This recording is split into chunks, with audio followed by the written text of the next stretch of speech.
अस्सलाम वालेकुम नाज़रीन, मैं हूं Majid Chaudhary. Voice of the day में खुश आमदेद।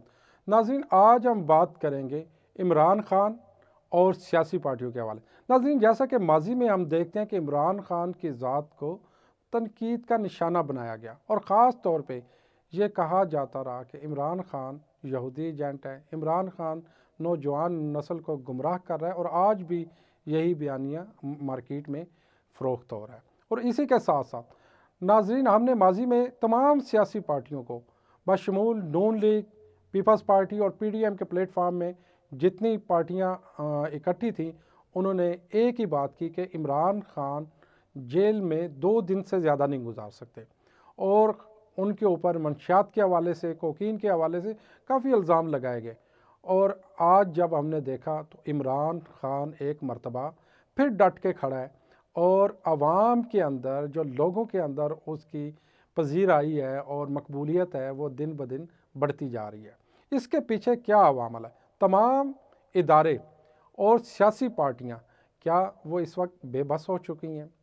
क्या वाकई इमरान खान की मकबूलियत दिन ब दिन बढ़ती जा रही है? और आवाम जब इलेक्शन में तमाम सियासी पार्टियां जाएंगी तो क्या पाकिस्तान तहरीक इंसाफ दोबारा अक्सरियत के साथ वापस आएगी?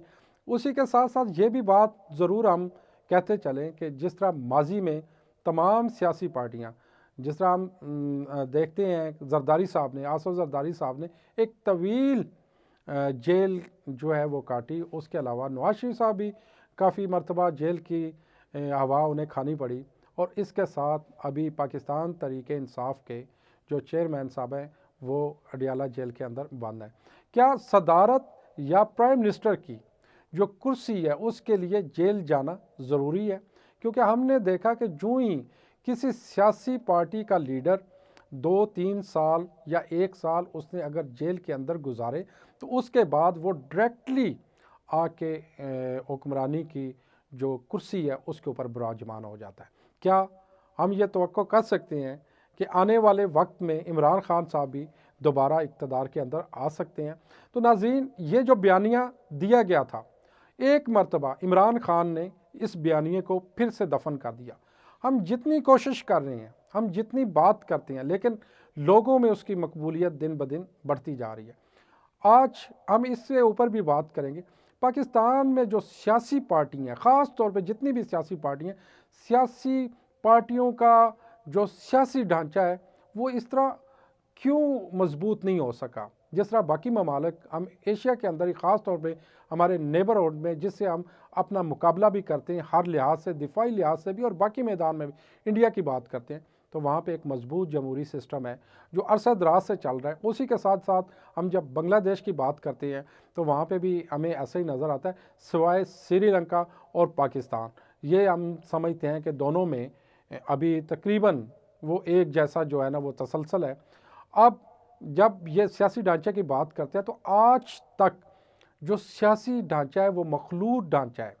उसके अंदर किसी सियासी पार्टी ने अवाम के अंदर ख़ास तौर पे कोई इतनी मकबूलियत और अपनी जड़ें इतनी गहरी नहीं की कि वो आने वाला जो वक्त है, जो 3 साल है, 5 साल है, उसके बाद अवाम की मकबूलियत के साथ दोबारा इक़्तिदार पे विराजमान हो।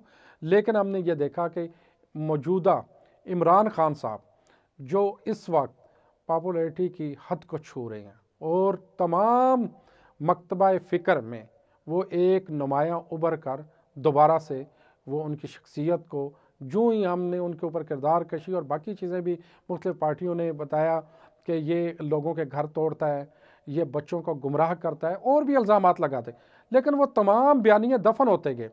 जब हम भी ये सुनते थे, क्या सराही होती थी कि क्या वाकई कोकीन के बगैर 2 दिन जेल में गुजारना इमरान खान के लिए बहुत मुश्किल हो जाएगा। लेकिन इमरान खान, उसने साबित कर दिया कि वो सारी चीज़ों को बर्दाश्त कर सकते हैं। आज तक कोई एक स्टेटमेंट ऐसी सामने ना आ सकी जिसमें इमरान खान ने बराह रास्त किसी इदारे को या किसी सियासी पार्टी को कोई मैसेज भिजवाया हो, खुदारा मुझे इनकी जेल की सलाखों से बाहर निकाला जाए और मेरे साथ बैठ के NRO किया जाए। ये वो सियासत है या ये वो सियासतदान है जहाँ ये तय हो जाता है कि आपने अपनी डोमेन के अंदर रहते हुए आवाम की हकीकी आज़ादी की जंग लड़नी है। और ये वो जंग जो इमरान खान साहब लड़ रहे हैं, क्या वाकई वो हकीकी आज़ादी की जंग है या उसके पीछे कोई बैरूनी एजेंडा है? नाज़रीन, ये जो हम माजी में सुनते आए हैं, देखते आए हैं, जो भी कोई हुक्मरान या कोई इस्टेब्लिशमेंट या केयर टेकर जो भी गवर्नमेंट आती है, हम ये कहते हैं जो गलत काम होता है इसके पीछे अमेरिका का हाथ है, इसके पीछे फ़लाँ का हाथ है। आज तक हमने ये नहीं कहा कि ये इसमें हमारी अपनी गलती है, ये हमारी अपनी कोताही है। इसको हम तस्लीम करते हैं और हम रिज़ाइन करते हैं और हम घर जाते हैं।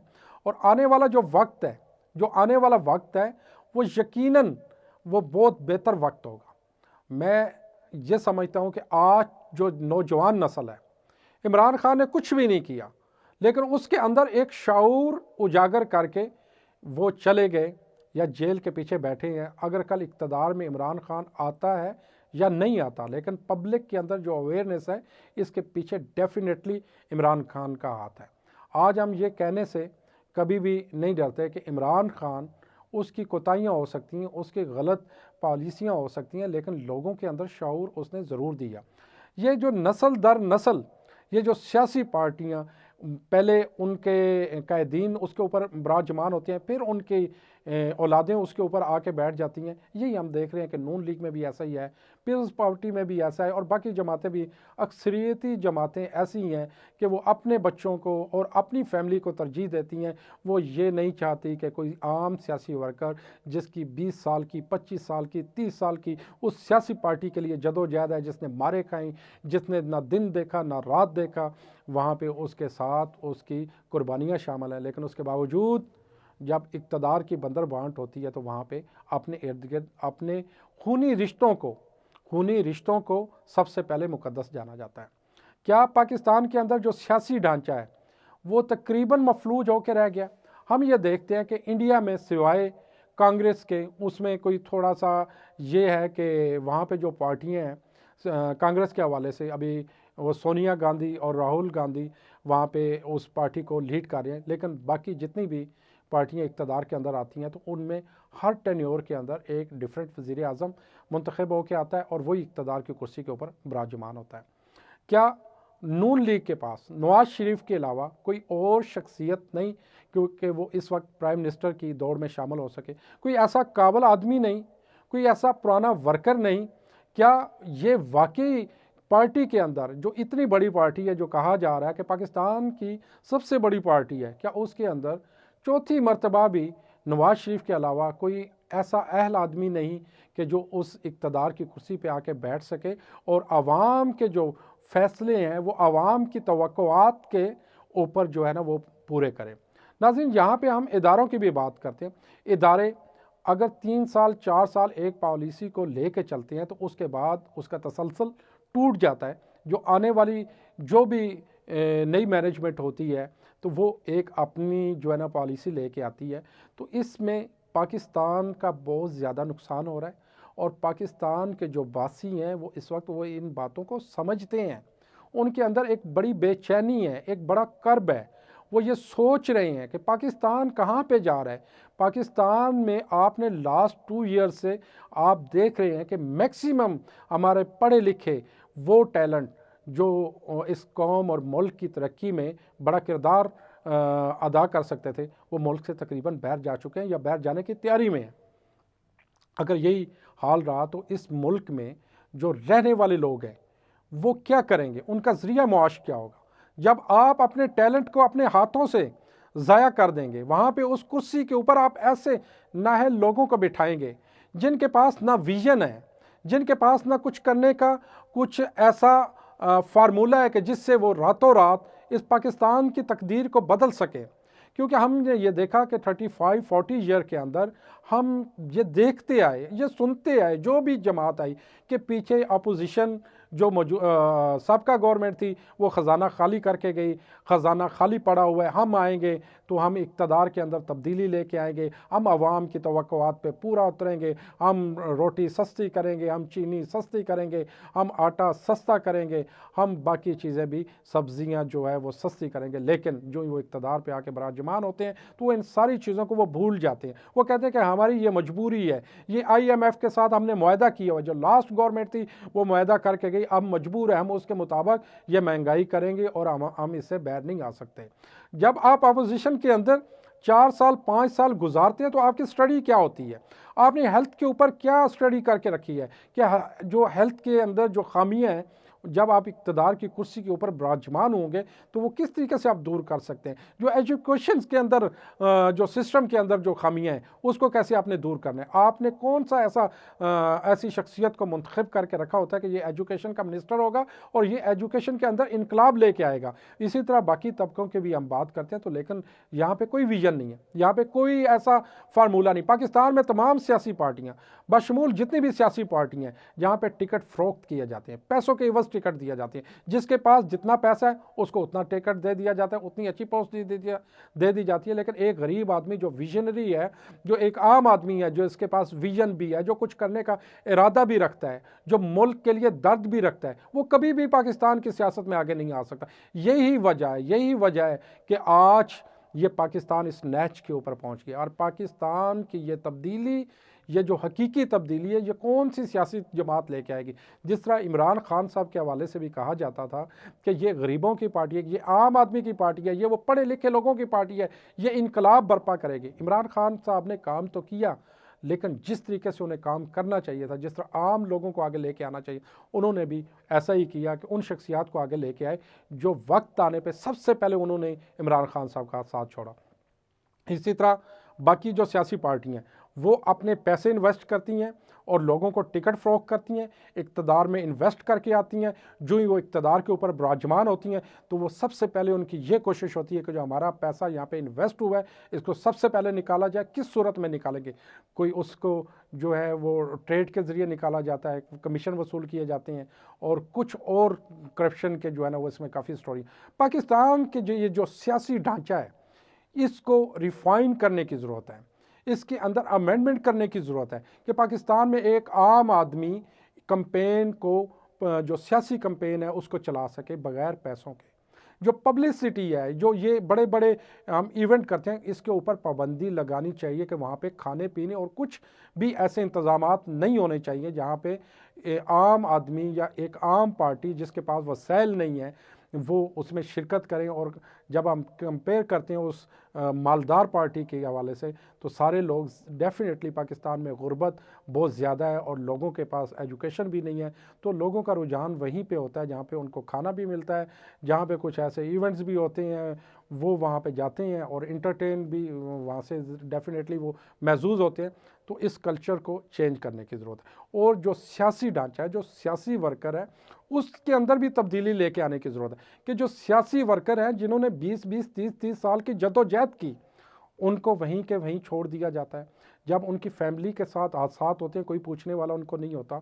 एजुकेशन के हवाले से उनके बच्चे आम स्कूलों में पढ़ रहे होते हैं और इसी तरीके से जब वो हेल्थ के इश्यूज़ होते हैं तो वो बेचारे गवर्नमेंट के सरकारी हॉस्पिटल्स के अंदर धक्के खा रहे होते हैं और उनके जो लीडरान हैं वो मुल्क से बाहर वो मज़े कर रहे होते हैं और वहाँ पे जाके वो अपना इलाज करवाते हैं।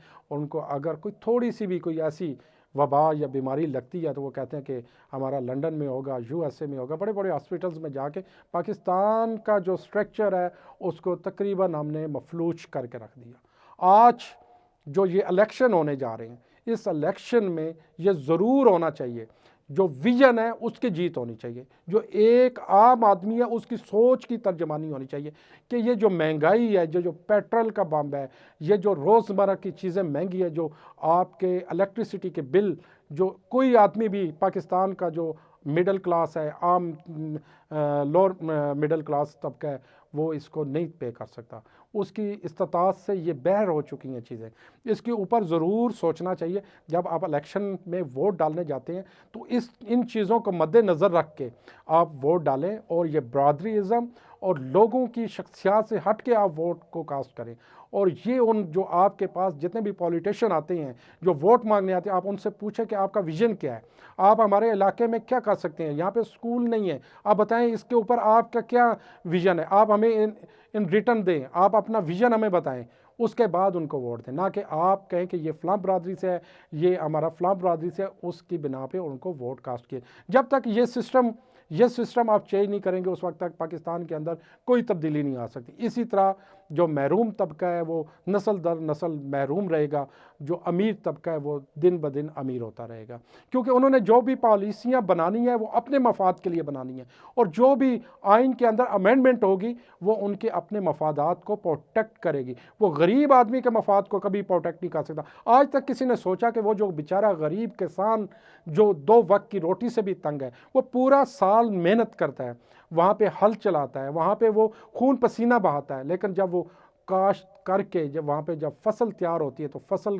के ऊपर जो उसके नुकसानात हैं वो ज़्यादा होती हैं, जो उसने इन्वेस्ट किया होता है। जब वो उसको फसल को वो कहते हैं कि जो बोते हैं वही काटते हैं, जो वो काटता है और मार्केट में जब उसको फ़रोख्त करता है, तो वो जब आप अपने एक्सपेंडिचर और उसकी जो लागत है, इन दोनों चीज़ों को लागत और जो उसकी आमदनी है उसको इकट्ठा करता है, तो यकीनन वो खसारे में। इस वजह से आज हमारी ज़मीनें बंजर हैं, वीरान पड़ी हैं। बड़ी बड़ी हाउसिंग सोसाइटियाँ वहाँ पे बन रही है। वो क्यों बन रही हैं?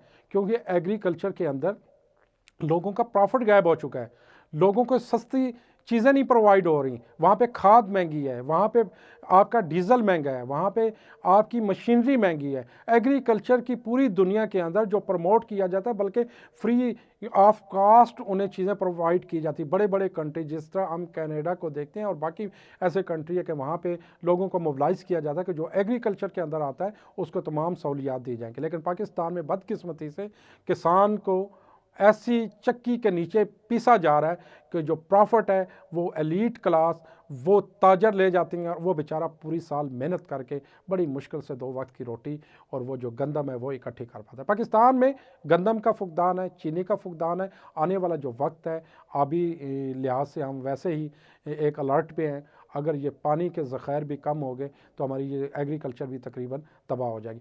नाज़रीन, आज जो प्रोग्राम का हमारा मकसद था कि हम इल्ज़ाम तराशी के बजाय हम हकीकत को समझें, और हम जब वोट कास्ट करने जाएं हम अपने उस नुमाइंदे को वोट दें, हम अपने उस लीडर को मुंतखब करें जो पाकिस्तान की तकदीर बदलने का विज़न रखता हो, जो पाकिस्तान से दर्द रखता हो, जिसकी औलाद पाकिस्तान के अंदर हो, जिसकी इन्वेस्टमेंट पाकिस्तान में हो, जिसका इलाज पाकिस्तान में हो, जिसके स्कूल में पढ़ते हुए बच्चे पाकिस्तान में हो। उन लोगों को आप जब वोट देंगे, उनको मुंतखब करेंगे जो आपके हल्का अहबाब या आपके हल्के के अंदर हैं, वो आपके दुख को भी तकरीबन समझेंगे, उस महंगाई की लहर को भी समझेंगे, और पाकिस्तान सही डगर पे चल पड़ेगा। और एजुकेशन का मिनिस्टर वो होना चाहिए कि जो एजुकेशन को समझता हो, जो एजुकेशन के अंदर बेहतरी ला सके, जिसका विजन हो।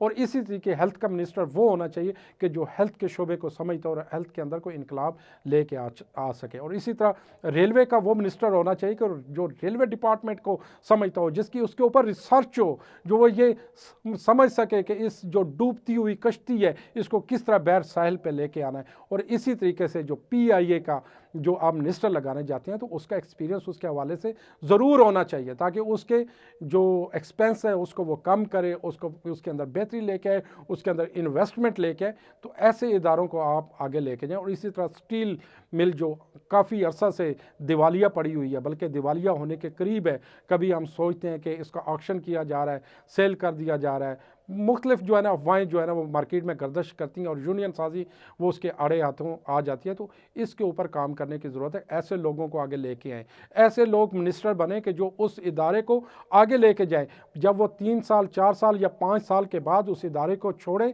तो उनका बाकायदा एहतसाब होना चाहिए कि आप जब आए थे तो उस वक्त इदारा कहाँ खड़ा था, आज जब आप गए हैं तो इसका हिसाब हमें दे के जाएँ। जब ये चीज़ें पाकिस्तान के अंदर परवान चढ़ जाएंगी और इस तरह काम करना शुरू हो जाएंगे तो यकीनन पाकिस्तान की तरक्की को कोई नहीं रोक सकता।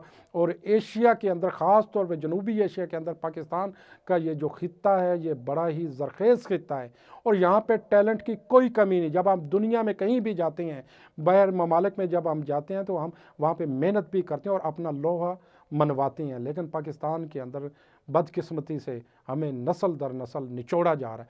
इससे बेदार होने की ज़रूरत है और ये जो इलेक्शन है इसमें ख़ास तौर पे आप सोच समझ के अपने वोट का इस्तेमाल करें। नाज़रीन, इसी के साथ अपने होस्ट माजिद चौधरी को इजाज़त दीजिएगा।